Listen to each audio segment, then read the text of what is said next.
मैं हूं भाविक ठक्कर। बीटीट्यूड में आपका स्वागत है। हमने लास्ट वीडियो में देखा कि डाटा अरेंजमेंट और पजल्स एग्जैक्टली होता क्या है ना। हमें कुछ डाटा को अरेंज करके पजल को सॉल्व करना रहता है।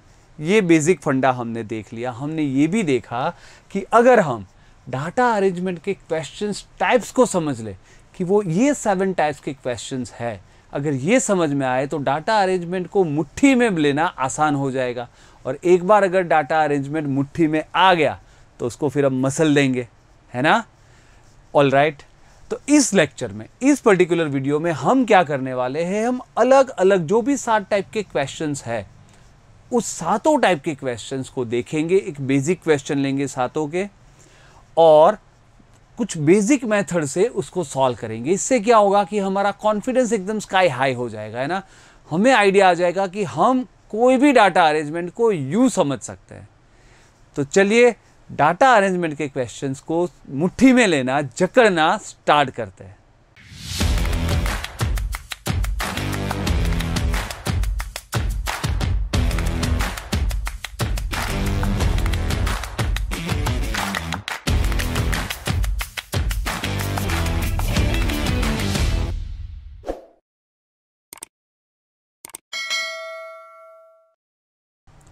चलिए तो शुरू करते हैं डाटा अरेंजमेंट के क्वेश्चंस के हर एक टाइप्स को 1 बाय 1 समझना।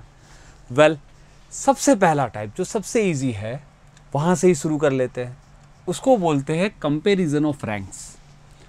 इसको ऐसा क्यों बोलते वगैरह वगैरह मैं बाद में बताऊंगा, क्योंकि मेरा क्या मानना है देखिए समझाता हूं। मेरा ये मानना है, जैसे डॉन ब्रैडमैन जो कि क्रिकेट के सबसे बड़े बैट्समैन है ना, ग्रेटेस्ट बैट्समैन एवर है, उन्होंने एक सेंटेंस बोला था। उन्होंने बोला था कि the best batting technique is to have no technique. यानी कि देखिए बहुत अजीब लगता है ना कि बेस्ट बैटिंग टेक्निक क्या है कि आपके पास कोई टेक्निक ही ना हो। अब ये बेस्ट कैसे हो गई, देखो समझाता हूँ। उनका मतलब ये था कि जब आप कुछ टेक्निक के बारे में सोचते हो ना, फिर आप फ्लोलेस बैटिंग नहीं कर सकते। आप फिर टेक्निक के लिए ही सोचते हो कि मेरा पैर बॉल की लाइन में आ रहा है कि नहीं, मेरा बैट सही तरह से घूम रहा है कि नहीं। वो टेक्निक जो होती है वो आपके सर पे चढ़ जाती है, रादर देन कि आप नॉर्मली, अगर आप नेचुरली गिफ्टेड प्लेयर हो तो आपको कोई टेक्निक ही नहीं चाहिए। आप ऐसे ही आपका पैर सही जगह पे जाता होगा। You don't have to consciously make any effort. समझ में आ रहा है। तो इसी तरह से मैं क्या चाहता हूं कि आप नेचुरल एबिलिटी, क्योंकि एप्टीट्यूड होता क्या है, नेचुरल एबिलिटी, अगर वो डेवलप करे तो आप कोई भी क्वेश्चन अपने आप सॉल्व कर लोगे। तो यहां पे देखिए मैं कुछ क्वेश्चंस लेके आता हूं। जैसे ये पहला क्वेश्चन है कंपैरिजन ऑफ रैंक्स का। क्या होता है क्या नहीं मैं बाद में बताऊंगा, क्योंकि आपका खुद का भी लॉजिक होता है। देखिए हमने अभी तक कभी भी ये लॉजिकल रीजनिंग का सब्जेक्ट स्कूल में पढ़ा है क्या? नहीं।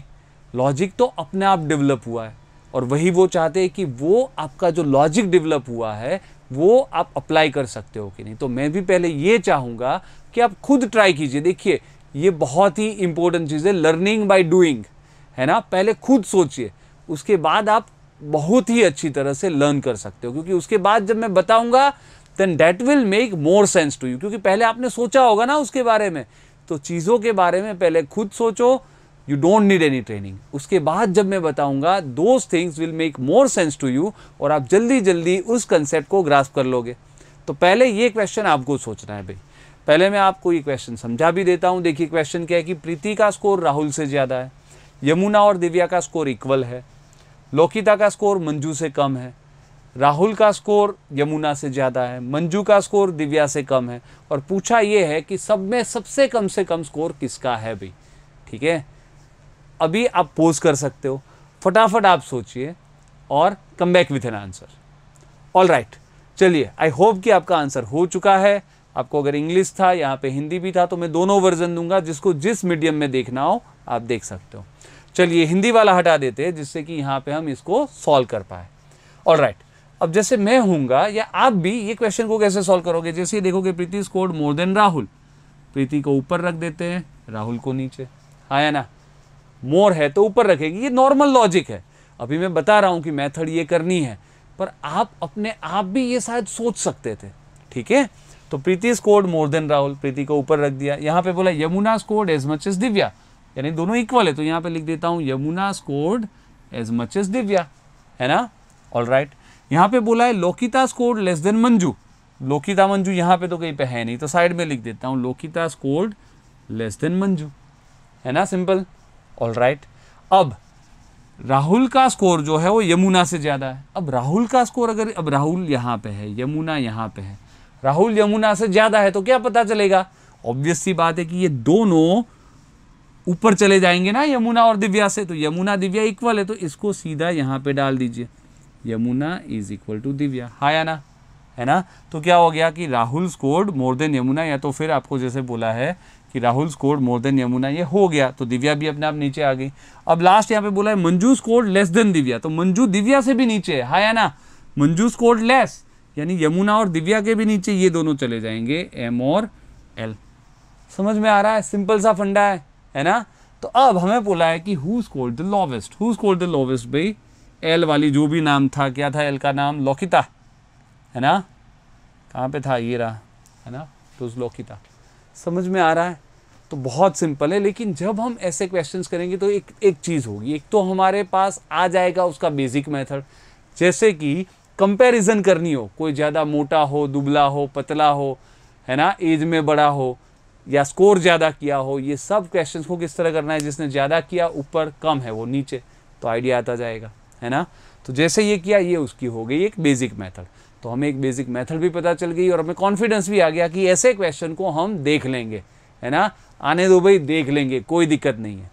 चलिए, तो कंपैरिजन ऑफ रैंक्स क्लियर है। नेक्स्ट चीज़ होती है सिटिंग अरेंजमेंट, है ना, यानी ये क्वेश्चन ऐसे जहाँ पे कुछ लोग बैठे हुए मिलेंगे, सिंपल सा नाम है, नाम से पता चल जाता है। तो पहले आपको करना है नेक्स्ट क्वेश्चन जो आपकी स्क्रीन पे ये रहा, भाई 6 लड़कियां सर्कल में बैठी हैं, सोनिया और राधिका दोनों एक दूसरे के आमने सामने बैठी है, पूनम राधिका के राइट में लेकिन दीप्ति के लेफ्ट में बैठी है, मोनिका राधिका के लेफ्ट में बैठी है, कामिनी होना चाहिए, कामिनी सोनिया के राइट में बैठी है लेकिन मोनिका के लेफ्ट में बैठी है। तो आपको बताना है दीप्ति के ऑपोजिट कौन बैठा है ना। तो ये क्वेश्चंस आते हैं। देखिए मैंने इजी क्वेश्चंस लिए जिससे कि हमारा बेसिक फंडा क्लियर हो जाए। आपको पहले सोचना है क्योंकि ये नॉर्मल लॉजिक है, आप खुद भी सोच सकते हो, सोचिए इसके बारे में। ऑलराइट, आई होप कि आपका आंसर आ चुका है। चलिए देखते हैं, यहाँ पे थोड़ी जगह चाहिए तो नेक्स्ट पेज पे ही आ जाते हैं, ठीक है। अब क्योंकि बोला है 6 girls are sitting in a circle, हमें इतना तो आना चाहिए कि एक सर्कल्स बना ले और 6 टुकड़े, है ना, 6 टुकड़े करने आते हैं ना। ये 3 ऐसे हो गए और ट्राइंगल जैसे बन गया और तीनों के सामने, इसके सामने, यहाँ पे, इसके सामने, यहाँ पे, इसके सामने, यहाँ पे 6 टुकड़े बन गए, है ना। सिंपल फंडा है। ओके, वापस ऊपर चलते हैं। यहाँ पे बोला है Sonia is sitting opposite to Radhika, है ना। सोनिया राधिका एक दूसरे के ऑपोजिट है, कहीं पे भी डाल सकते हैं, तो सर्कल है, कोई फर्स्ट लास्ट तो होता नहीं। तो चलिए यहाँ पे बना देते हैं सोनिया, कहीं पे भी आप डाल सकते हो, ऑपोजिट टू राधिका, है ना। Sonia is sitting opposite to Radhika हो रहा है। चलिए नेक्स्ट बोला है Poonam is sitting right of Radhika. देखिए Poonam is sitting right of Radhika, तो यहाँ पे राधिका की राइट क्या होगी। देखिए जब कुछ नहीं बोला है, एक बार तो पहले ये देख लीजिए कि यार सबका फेस के बारे में कुछ बोला है। यहाँ पे सिटिंग इन ए सर्कल बोला है, कुछ नहीं बोला, तो वी अज्यूम कि they are facing each other, जिस तरह नॉर्मल टेबल में बैठते हैं ना, कोई उल्टा सीधा नहीं बैठा। तो फिर यहाँ पे मुझे बताइए, हमें जैसे बोला है यहाँ पे कि Poonam is sitting right of Radhika, Radhika की राइट कौन सी होगी। राधिका की राइट, आप उसकी जगह जाइए तो दिखेगा, अगर राधिका यहाँ बैठी हुई तो उसका राइट इधर होगा, लेफ्ट नीचे की तरफ आएगा, है ना। तो राइट में पूनम है, यहाँ पे पूनम बना सकते, कोई दिक्कत नहीं, ठीक है ना। ऑलराइट, वापस ऊपर देखते हैं। So Poonam is sitting right of Radhika but left of Deepti, तो Poonam is sitting left of Deepti. अब देखिए दीप्ति अगर यहाँ पे बैठी है तो उसका लेफ्ट हुआ ना, बस ये समझना है। राइट लेफ्ट सिटिंग अरेंजमेंट में ये एक बहुत बड़ी चीज़ है, राइट एंड लेफ्ट। बाकी भी काफ़ी सारी चीज़ें हम देखते जाएंगे जैसे क्वेश्चंस आएंगे। इसको बहुत सीरियसली नहीं ले लेना है कि अरे यार ये तो बहुत बड़ी चीज़ है ना, तोप है तोप, फिर वो तोप ही बन जाएगी। उसको इजीली ले लो, कुछ भी नहीं है, यू हो जाएगा तो अपने आप होता जाएगा। क्लियर है ना। तो बहुत सिंपल है, यहाँ पे ये फंडा भी हो गया। चलिए देख लेते हैं नेक्स्ट पॉइंट क्या है। नेक्स्ट पॉइंट बोला है Monika is sitting left of Radhika, है ना। तो बहुत इजी है भाई, राधिका का अब तो एक ही साइड खाली है, वो लेफ्ट ही होगा, है ना। राधिका का लेफ्ट क्या नाम था, मोनिका। अब जो बच गया वही यहाँ पे हुआ ना भाई, जो भी बच गया। तो अभी नेक्स्ट डेटा कौन सा बच गया, जो डाटा बच गया वो है Kamini, sitting right of Sonia left of Monika बोला ही है ना। कामिनी, सोनिया मोनिका, तो यहाँ पे होगी कामिनी। वैसे भी एक ही जगह बची थी, सिंपल सा फंडा है।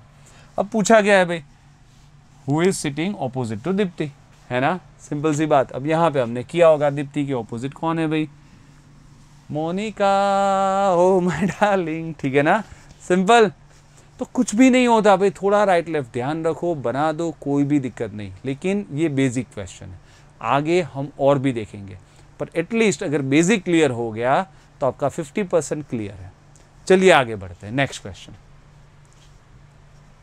ऑलराइट, देखिए नेक्स्ट क्वेश्चन क्या है, मैट्रिक्स अरेंजमेंट।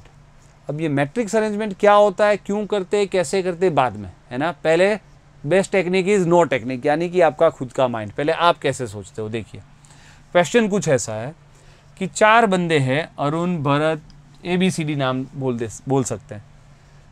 2 को हॉकी में इंटरेस्ट है, 2 को क्रिकेट में इंटरेस्ट है, 2 पेंटर्स भी है, एक सिंगर भी है, एक डांस भी करता है, यानी सब काफ़ी कुछ चीज़ें कर लेते हैं।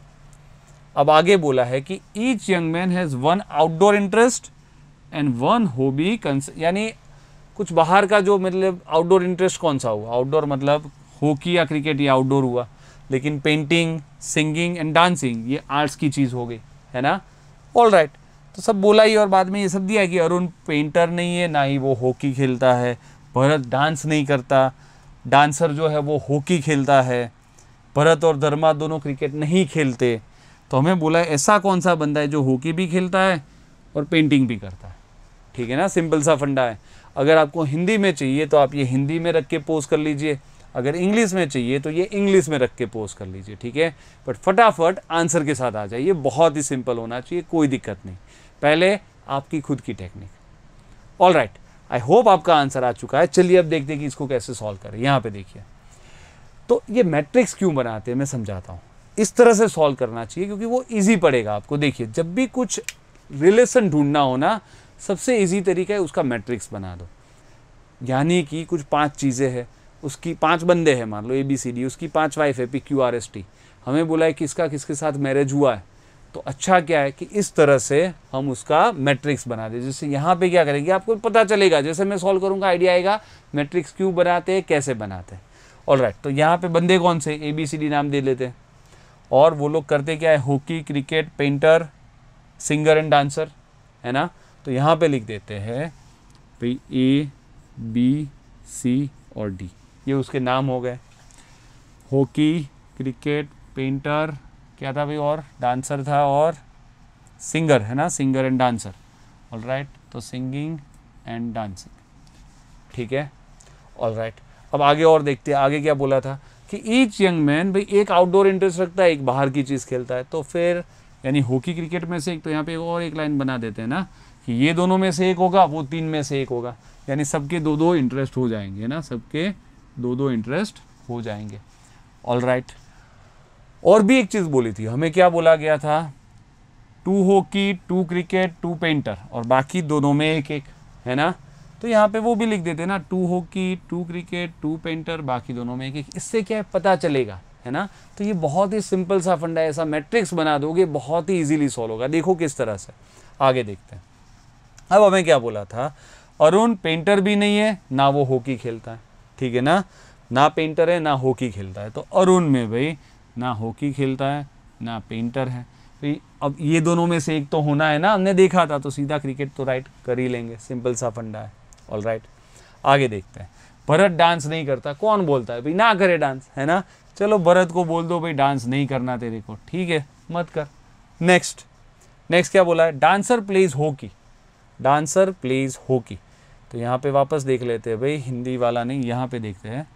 डांसर अभी पता नहीं ना डांसर कौन है, हॉकी कौन है, छोड़ो ना उसको, बाद में देख लेंगे। चलिए एक वापस, Bharat and Dharma do not play cricket, B and D cricket नहीं खेलते। ऑलराइट, अगर ये B and D दोनों क्रिकेट नहीं खेलते, यहाँ पे जैसे कैंसिल किया, अब हमें पता है ना यहाँ पे 2 राइट आने ज़रूरी थे, हाँ या ना। तो यहाँ पे एक जो बाकी बच गया वहाँ पे राइट होगा। अब यहाँ पे हमें ये भी तो पता है कि हर एक की हॉकी क्रिकेट में से एक हॉबी ज़रूरी है। तो यहाँ पे रॉन्ग है तो यहाँ पे राइट, यहाँ पे रॉन्ग है तो यहाँ पे राइट, यहाँ पे राइट है तो यहाँ पे रॉन्ग, तो यहाँ पे भी 2 हो गए। सिंपल सा फंडा है। अब हमने एक चीज़ छोड़ी थी ना, एक चीज़ हमने छोड़ी थी, कौन सी छोड़ी थी, डांसर हॉकी खेलता है, यानी जो हॉकी खेलता है और डांस भी करता है ऐसा एक बंदा तो होना चाहिए। ऑलराइट, तो हॉकी एक तो B खेलता है, लेकिन वो डांस नहीं करता। अब हमें बोला है डांसर हॉकी खेलता है, अब ये तो हॉकी खेलता है पर डांस नहीं करता, तो ये जो हॉकी खेलता है उसको भाई डांस करना ही पड़ेगा, उसको ना नहीं बोल सकते, है ना, क्योंकि तभी तो डांसर हॉकी खेलता है। सिंपल सी बात है। अब यहाँ पे एक ही सही होना था ना पूरी कॉलम में, एक हो चुका है, बाकी सब कैंसिल, है ना। यहाँ पे वापस देखिए ये दोनों रॉन्ग है, तो इसको भाई गाना पड़ेगा, अब कोई चारा नहीं है। एक तो सिंगर है ना, समझ में आ रहा है, बाकी दो में कैंसिल हो गया, तो यहाँ पे उसको गाना पड़ेगा। वापस यहाँ राइट हुआ, टोटल एक ही तो करना था पूरी कॉलम में, बाकी सब कर दीजिए रॉन्ग। यहाँ पे एक आ चुका है ना, एक इसकी डी की फाइन आर्ट की एक हॉबी आ चुकी है, तो यहाँ पे बाकी का कैंसिल, और यहाँ पे अब दो रॉन्ग आ चुके हैं, तो फिर ये दोनों राइट्स होंगे, है ना। तो थोड़ा बहुत, और ये तो मैं समझाते समझाते कर रहा हूँ, आप तो बहुत ही फटाफट कर लोगे, है ना। और अगर ये हो गया, अब हमें पूछा क्या था भाई, हॉकी भी खेलता हो पेंटिंग भी करता हो, हॉकी भी खेलता हो पेंटिंग भी करता हो, कौन है भाई, ये हॉकी खेलता है, यस, पेंटिंग करता है, यस, है ना। तो यहाँ पे आपका आंसर बी, है ना, हॉकी भी खेलता है पेंटिंग भी करता है। Getting this? तो बहुत सिंपल था। देखिए काफ़ी बार थोड़ा बहुत माइंड में भी हो सकता है, पर अभी के लिए मैं ये मेथड दे रहा हूँ, ठीक है। बाकी शायद आप मैट्रिक्स बनाने के बगैर भी कर सकते हो, पर वो बात की बात है। जितने कॉम्प्लेक्स क्वेश्चन आएंगे आपको मैट्रिक्स वैसे भी बनाना है, और इतने इजी क्वेश्चन तो वैसे भी नहीं आएंगे। तो मेरा फंडा क्या है कि आपका माइंड वर्क करने लग जाए, आप सीधा समझने लग जाओ, ठीक है। मेथड्स को सीखो, समझो। ऑलराइट, चलिए नेक्स्ट टाइप का क्वेश्चन देखते हैं। मैट्रिक्स अरेंजमेंट अब हो गया आपका क्लियर। नेक्स्ट टाइप का क्वेश्चन हुआ ब्लड रिलेशन। ये क्वेश्चंस भी बहुत आते हैं, है ना। तो पहले आपको करना है, वापस क्वेश्चन ये है भाई, मैं एक बार समझा भी देता हूँ। P जो है वो Q और R का भाई है, S जो है वो R की मदर है और T की वाइफ है ना। आपको जानना ये है कि X जो कि T का ब्रदर है वो Q का क्या लगता है ना, वो Q का लगता क्या है। तो वापस आपके पास हिंदी ट्रांसलेशन भी है, आप किसी भी तरह से इसको सॉल्व कर सकते हो, please go for it. Alright, तो आई होप आपका आंसर आ चुका होगा। हिंदी वाला फंडा हटा देते हैं ना, वो वाली जगह हटा देते हैं और उसकी जगह पे हम एक बार इसको सॉल्व कर लेते हैं। देखिए कैसे करना है। अब जब भी ये ब्लड रिलेशन के क्वेश्चन हो ना, हम बना देंगे फैमिली ट्री। फैमिली ट्री क्या होता है, सेम जनरेशन के लोग सेम लाइन पे, उसके मम्मी पापा उसके ऊपर, उसके अगर बेटा बेटी हो तो उसके नीचे। सिंपल सी बात है ना, generation by generation, we can understand that. बहुत ही बेसिक फंडा है, बस वही तो करना था। यहाँ पे देखिए क्या बोला है, P is the brother of Q and R। सब एक ही जनरेशन हुए ना, भाई भाई या भाई बहन जो भी हो। P is the brother of Q and R। अच्छा, यहाँ पे कोई बार जो नाम होते वो इजी होते कि राज यानी भी लड़का ही है, या सीता यानी लड़की ही है ना। कुछ भी नाम, उर्मिला तो भाई लड़की ही है। बट कोई बार PQRST ऐसा होता है ना, अल्फ़ाबेट्स। तो हमें क्या करना पड़ेगा, एक यहाँ पे ब्रैकेट भी बना देंगे हम कि उसमें वो मेल है या फीमेल है वो लिख देंगे, क्योंकि आगे जाके कोई दिक्कत ना हो। तो यहाँ पे excuse me, P is the brother of Q and R। Brother है ना, P इज द ब्रदर, तो ये तीनों एक ही में आए, एक ही जनरेशन में, पर P ब्रदर है तो उसमें हम मेल लिख सकते हैं। Q और R का कुछ पता चलेगा नहीं, क्योंकि लड़कियों के भी भाई होते हैं भाई, लड़कों के भी भाई होते हैं, तो वो किसी का भी भाई हो सकता है। Alright, next, S is hours mother. S R की मदर है, मतलब तीनों की मदर है, हाँ या ना। तो S को लिख देते हैं ऊपर, मम्मी पापा में से कोई भी है ऊपर, पर हम मदर है तो फीमेल भी लिख देते हैं। तो इसका जेंडर पता चल गया, S मदर है यानी तीनों की मम्मा है ना। नेक्स्ट, लेकिन वो T की वाइफ है, तो वो T की वाइफ है यानी T क्या हुआ, तीनों का फादर हो गया। तो यहाँ पे एंड लिख देते T, यहाँ पे लिख देते भाई मेल, है ना। ये फीमेल है तो वो हो गया मेल, है ना, यानी ये पापा मम्मी हो गए ना तीनों के। अभी तक समझ में आ रहा है। Next, how is X a brother of T। पहले तो X है क्या, ब्रदर ऑफ T। T कहाँ पे, यहाँ पे, तो यहाँ पे लिख देते ना T का ब्रदर है X। ब्रदर यानी मेल भी है भाई, है ना, ब्रदर यानी मेल भी है। तो ये हो गए थे मम्मी पापा, ये पापा का भाई भी हो गया। हमें बोला है how is X related to Q। Q के लिए ये X लगता क्या है, Q के लिए वो X क्या लगता है भाई, Q के मम्मी पापा ये रहे और ये पापा का भाई है। पापा के भाई को क्या बोलते हैं भाई, चाचा, अंकल, है ना। तो इंग्लिश में बोलेंगे अंकल। अंकल वाला कोई ऑप्शन है? अच्छा देखिए यहाँ पे दो ऑप्शन है, मैटरनल अंकल और अंकल। भाई मैटरनल अंकल यानी मामा, मम्मी की साइड से। अगर वो ऑप्शन नहीं होता, सिर्फ अंकल बोला होता, वो काका होता है। तो यहाँ पे हम देंगे आंसर आपका, क्योंकि ये मम्मी का भाई नहीं हुआ ना, ये पापा का भाई हुआ, यानी नॉर्मल अंकल। ठीक है ना। तो I hope this is making sense to you.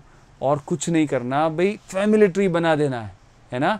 Practice करेंगे तो इजीली हो जाएगा, और विदाउट प्रैक्टिस भी काफ़ी लोग आप में से समझ पा रहे हैं। सिंपल सा फंडा है ना। चलिए देखते हैं नेक्स्ट क्वेश्चन। तो ब्लड रिलेशन अरेंजमेंट सिंपल है, फैमिली ट्री बनाना है। नेक्स्ट चीज फ्लोर अरेंजमेंट। भाई ये क्वेश्चंस बहुत ही आ रहे हैं आजकल, ये एकदम न्यू क्वेश्चन है ना, जो नई पैटर्न है उसके हिसाब से। तो ये क्वेश्चन हम ढेर सारे करने वाले हैं। देखिए फ्लोर अरेंजमेंट यानी कि वैसे नाम से पता चलता है, पर फिर भी चलिए क्वेश्चन देख ही लेते हैं। तो देखिए क्वेश्चन कुछ ऐसे बोल रहा है कि 6 बंदे हैं। अब वो हर एक बंदे अलग अलग फ्लोर पे रहते हैं, और हर एक फ्लोर के नंबर भी दिए गए हैं 1 से लेके 6 तक। अब यहाँ पे ग्राउंड फ्लोर को नंबर 1 दिया है, उसके ऊपर नंबर 2, और उसी तरह से चलता रहता है, यानी 1 2 3 4 5 6। समझ में आ जा रहा है, आ सके ऐसा है ना, कोई नई बात नहीं। ऑलराइट, अब देखिए क्या बोला है कि L इवन नंबर के फ्लोर पे रहता है। ऑलराइट, L इमीडिएटली K के नीचे और M के ऊपर रहता है। ओके, P N के ऊपर रहता है, और P इवन नंबर के फ्लोर पे भी रहता है।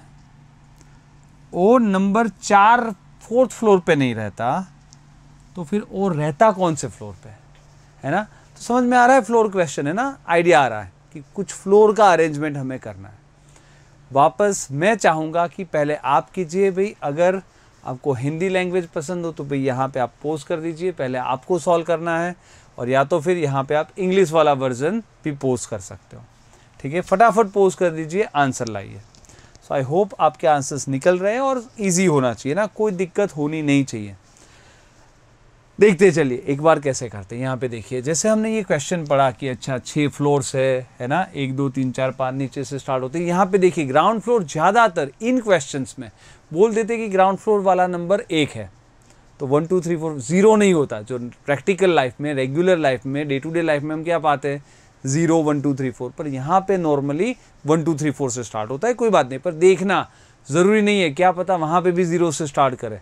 You have to understand the details, थोड़ा डिटेल्स बराबर पढ़ना है। ठीक है, ऑलराइट। तो अब यहाँ पे पहली चीज़ तो हम समझ ही सकते हैं कि भाई 6 5 4 3 2 1 इस तरह से फ्लोर्स है, इसमें कोई दिक्कत नहीं है ना, वी कैन अंडरस्टैंड दिस।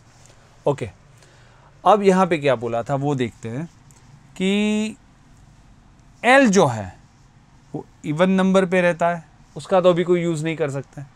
लेकिन ये जो बोला था ना L के नीचे, यानी L यहाँ पे तो उसके ठीक ऊपर K है, और ठीक M के ऊपर है, यानी कि ये K L M ये तीनों कंसेक्यूटिव फ्लोर पे रहते हैं, और इसी तरह से ऊपर के, उसके नीचे L, उसके नीचे M।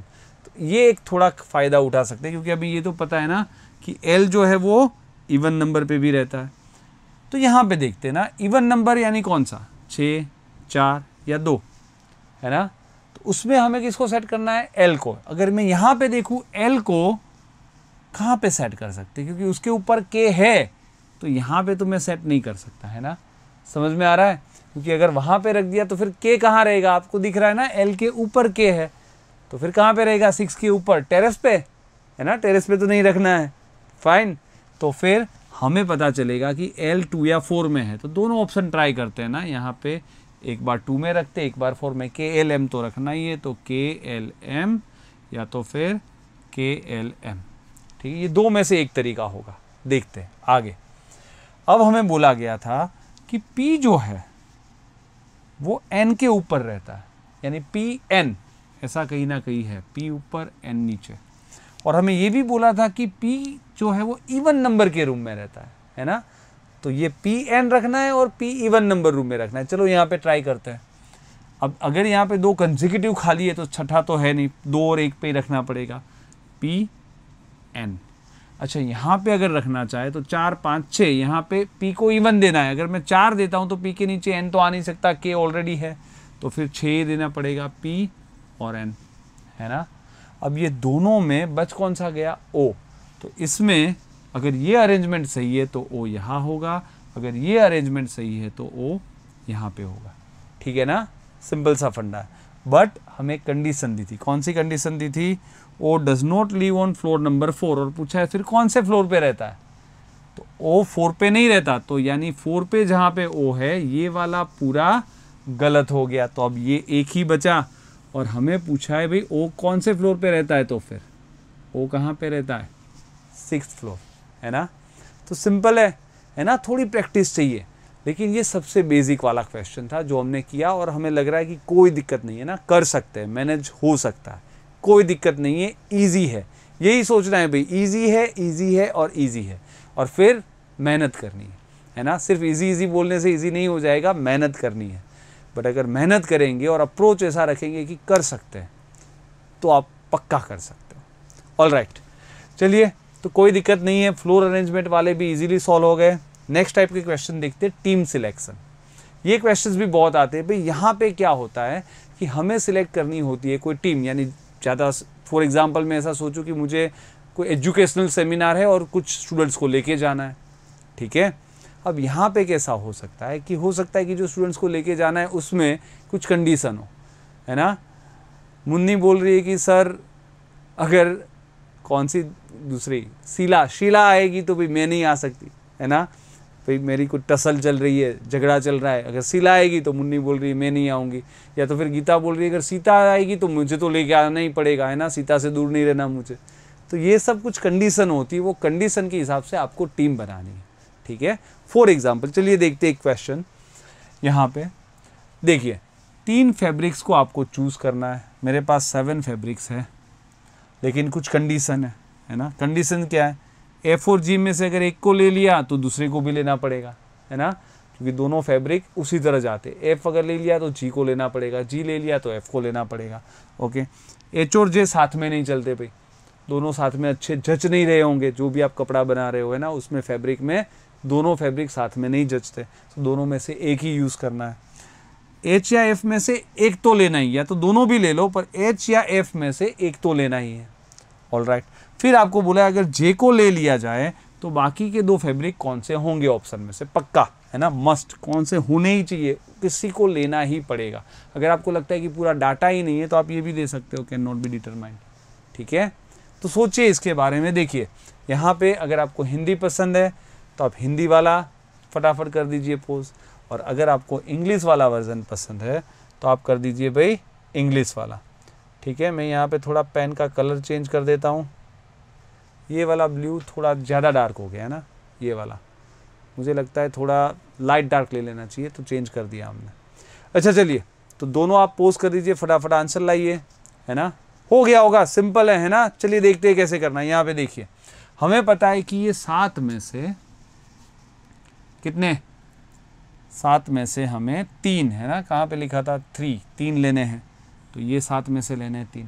अब यहाँ पे बोला है J तो लेना ही है, इफ़ J इज चूजन, तो यहाँ पे J तो ले लिया ना, बाकी 2 के लिए हमें सोचना है कि बाकी 2 कौन से आने चाहिए, है ना। ऑल राइट, तो कंडीशन को देखते हैं। फर्स्ट ऑफ ऑल ये J को तो ले लिया है, J के रिलेटेड कोई कंडीशन है, यहाँ पे नहीं है, यहाँ पे है ना H and J can not be chosen together. अब J लिया है तो H नहीं ले सकते, तो यहाँ पे H के ऊपर कर दो कैंसिल, H तो ले नहीं सकते।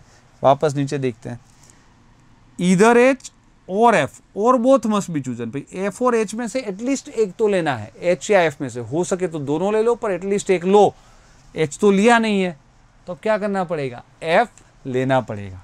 F ये रहा, तो F तो लेना पड़ेगा। F वाला ऑप्शन कहाँ पे है, ये दोनों है ना, यहाँ पे भी F है, यहाँ पे भी F है, दोनों में से एक होगा, या तो कैन नॉट बी डिटरमाइंड। देखते और क्या है।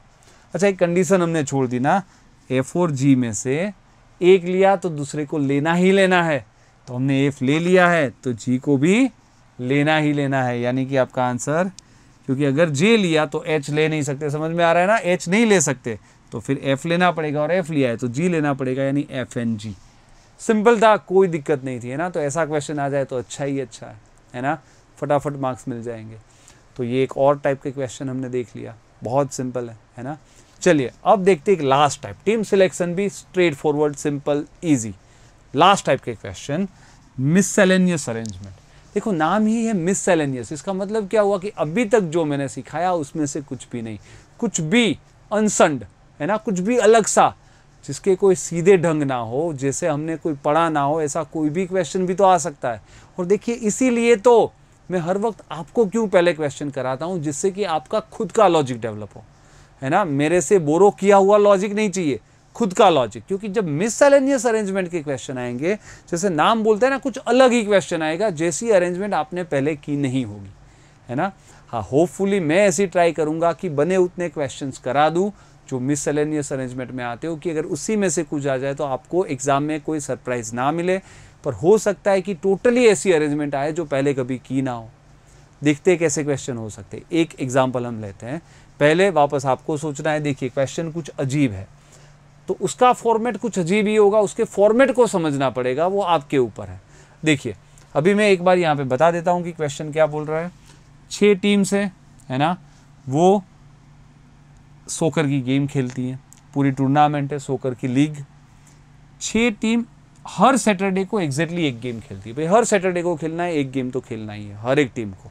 ओके, दूसरा बोला है हर टीम एक दूसरे से एक ही बार खेलती है पूरी सीजन में, है ना। पूरी सीजन में एक टीम दूसरी टीम से एक ही, यानी ए और बी का मैच हो गया, बाद में हो गया तो हो गया, दूसरी बार ए और बी का मैच नहीं होगा। क्लियर है? ऑलराइट।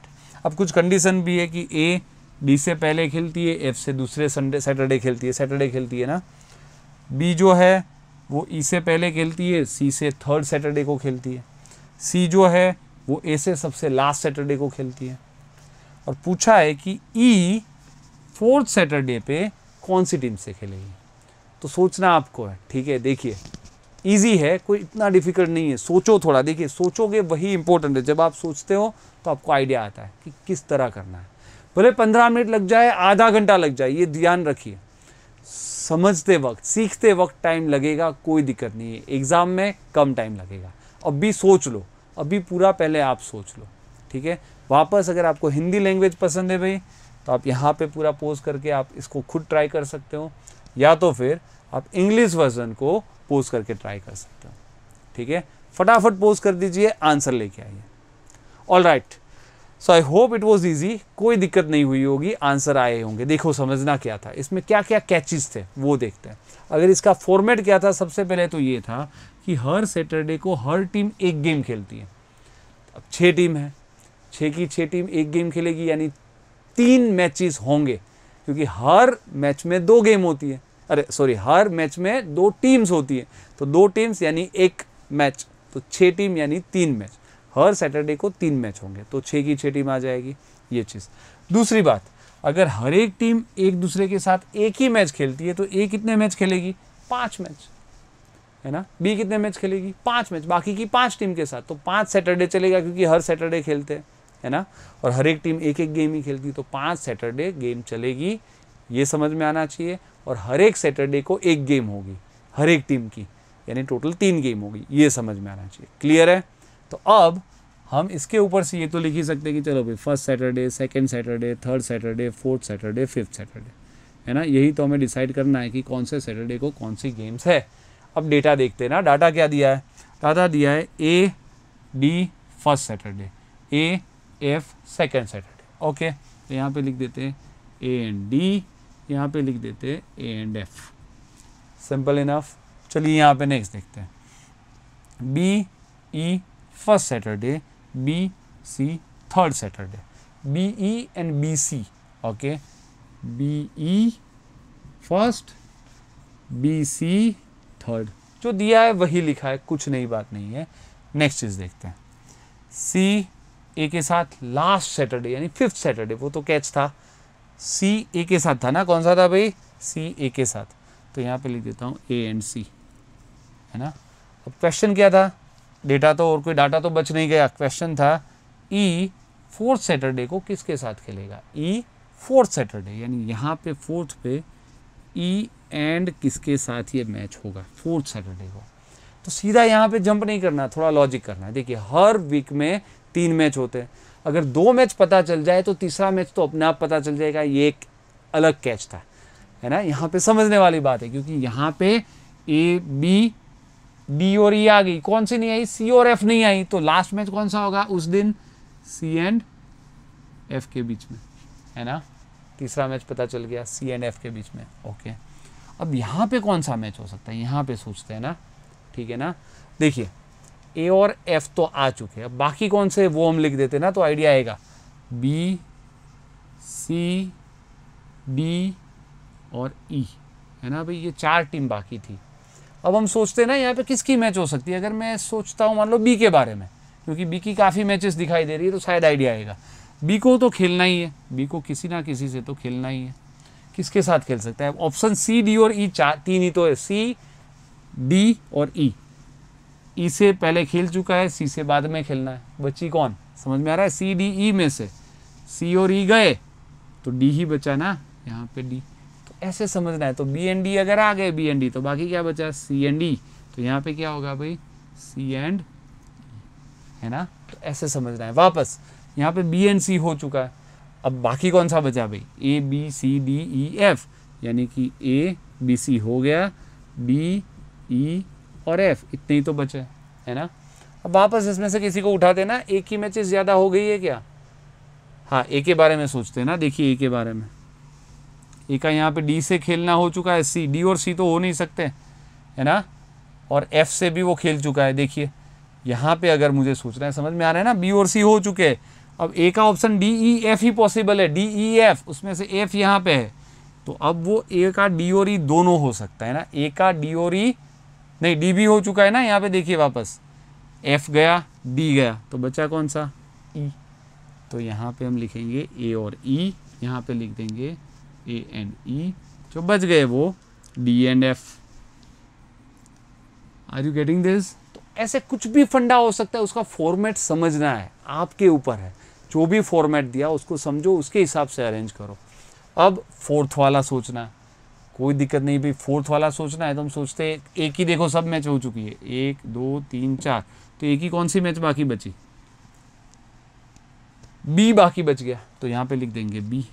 तो ए बी तो आ गए, है ना। अब हमें सोचना है किसके बारे में, ई के बारे में ना, वही जो हमारा क्वेश्चन है, ई का किसके साथ मैच होगा, वही तो क्वेश्चन है।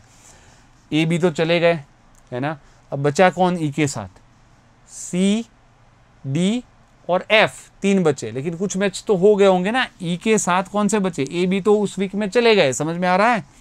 उस सैटरडे को 6 टीम होती है, ए बी और ई तो हो गए। ई के साथ कौन खेल सकता है, तो खेल सकता है भाई सी डी या तो एफ, इसमें से ई का और कहीं पे मैच था, यहाँ पे ए के साथ था, वो तो दिक्कत नहीं है। यहाँ पे बी के साथ हो चुका है, वो भी दिक्कत नहीं है। सी डी एफ में से कोई था भाई, यहाँ पे देखो सी के साथ तो था, है ना, तो सी तो हो नहीं सकता, सी नहीं हो सकता। अब सोचना है ई का डी के साथ होगा या एफ के साथ होगा, 2 ही मैच बचे, एक यहाँ पे होगा एक यहाँ पे होगा। हमें डिसाइड करना है फोर्थ सैटरडे को कौन सा, डी वाला या एफ वाला। सोचते हैं ना, ऑप्शन से सोचते हैं कि एक बार अगर मैं यहाँ पे डी रख दूँ, चलो अगर यहाँ पे डी रख दूँ तो बाकी कौन बच गए, अगर मैं यहाँ पे डी रख दूँ तो सी और एफ ही तो बच गए, लेकिन सी और एफ का मैच तो यहाँ पे हो चुका था, तो वापस थोड़ी होगा, नहीं हो सकता। दैट मीन्स कि यहाँ पे ई का मैच डी के साथ नहीं होगा, यहाँ पे एफ के साथ होगा, है ना। अगर यहाँ पे एफ के साथ होगा तो बाकी बच गए वो सी एंड डी। इधर तो देखो 6 की 6 टीम आ गई ना, सब A B C D E F, है ना। और यहाँ पे किसके साथ मैच होगा, ई का एफ के साथ, और वो फोर्थ सैटरडे है ना। तो ऐसी कोई भी अरेंजमेंट आए भाई, थोड़ा सोचना पड़ेगा, उसके फॉर्मेट को समझना पड़ेगा, अरेंजमेंट करनी पड़ेगी, लॉजिक के ऊपर आपके खुद के डिपेंड करेगा। हाँ, मेरी ओर से मैं कंट्रीब्यूट ये कर सकता हूँ कि बने उतने क्वेश्चंस करा दूँ, कुछ आपको नया ना लगे, ठीक है ना। तो यहाँ पे आपका आंसर होगा भाई एफ, है ना, that's your answer. Fine, so I hope you are getting this, है ना। हमने यहाँ पे देखे कि भाई जो 7 टाइप के क्वेश्चंस थे, 7 टाइप के क्वेश्चंस किए, जिससे कि हमारा कंट्रोल बन गया, है ना। हमें आइडिया आ गया कि ये 7 किस टाइप के क्वेश्चंस होते हैं, किस टाइप के क्वेश्चंस में क्या सोचना है। और एक बार ये कंट्रोल आ जाता है तो हम इसको इजीली सॉल्व कर पाएंगे। आगे आने वाले लेक्चर में क्या करना है, देखिए यहाँ पे आगे आने वाले लेक्चर में, सबसे पहले नेक्स्ट लेक्चर में मैं आपको बताऊँगा स्ट्रेटजीज। नॉर्मली क्या होता है भाई, आपको सीधे सीधा कोई भी यूट्यूब वीडियो देख लो, डाटा अरेंजमेंट के क्वेश्चंस उठाएंगे, है ना।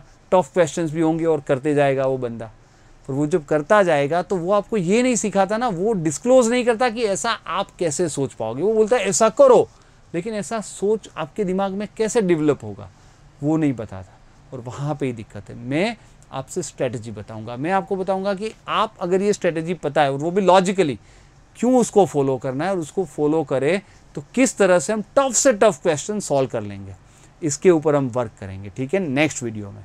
और उसके बाद की वीडियो में फिर देखिए एक सिंपल सी बात है, अगर प्लानिंग ही नहीं है, स्ट्रेटेजी यानी क्या प्लानिंग है ना, अगर आपने कुछ चीज़ प्लान ही नहीं किया, आप कॉन्फिडेंट तो हो गए, अभी तक आपका कॉन्फिडेंस बन गया क्योंकि हमने सब टाइप के क्वेश्चंस किए, उसकी मेथड भी समझ ली, पर जब टफ क्वेश्चंस आएंगे तो स्ट्रेटजीज चाहिए, है ना। जब प्लान नहीं होगा और ऐसे डायरेक्ट आप मैदान में कूद पड़ोगे, है ना, वॉर के लिए या फाइटिंग के लिए या कुछ भी नहीं, पहले हम स्ट्रेटजी बनाएंगे, सिंपल सी बात है। अगर आपको सक्सेस चाहिए तो एक स्ट्रेटजी पहले होनी चाहिए। ऑलराइट, इसके बाद हम देखेंगे भाई अप्लाइड क्वेश्चंस, भाई रियल एग्जाम क्वेश्चंस। आपने स्ट्रेटजी भी समझ ली, मेथड तो भी समझ ही लिए। अगर ये दोनों चीज़ हो गई, बाद में रियल एग्जाम के जो क्वेश्चंस होते हैं उसकी प्रैक्टिस। तो जब आप नेट प्रैक्टिस में वो क्वेश्चंस कर दोगे तो फिर रियल एग्जाम में कोई दिक्कत नहीं होगी, कोई सरप्राइज नहीं मिलेंगे। ढेर सारी वेराइटीज़ के क्वेश्चन हम कर दिए होंगे उसके तब तक, है ना, तो आपकी स्पीड अपने आप बन जाएगी। फाइन। तो नेक्स्ट चीज़ आपको ध्यान रखनी है अप्लाइड क्वेश्चन, और वो भी हमने बात की थी लेवल टू लेवल, पहले फर्स्ट लेवल, लेवल 2, बाद में लेवल 3, ठीक है। Alright, so I hope you like this video, है ना। अगर आपको अच्छा लगा है तो फटाफट लाइक कर दीजिए, आपके फ्रेंड्स, फैमिली, रिलेटिव्स फटाफट कर दीजिए शेयर, है ना, और यूट्यूब चैनल को फटाफट कर दीजिए सब्सक्राइब। और अगर आप फेसबुक से ये वीडियो देख रहे हो तो फटाफट मैंने डिटेल्स में आपको लिंक दी है, आप फटाफट चले जाइए भाई, आप मेरे जो यूट्यूब चैनल है उसके ऊपर, वहाँ पे भी आप उसको सब्सक्राइब कर दीजिए, और ये जो नोटिफिकेशन का बेल होता है उसको प्लीज़ प्रेस कर दीजिए, जिससे कि आपको मेरे फ्यूचर वीडियोस के नोटिफिकेशंस मिलते रहें। So I hope you enjoyed it, keep watching and keep learning.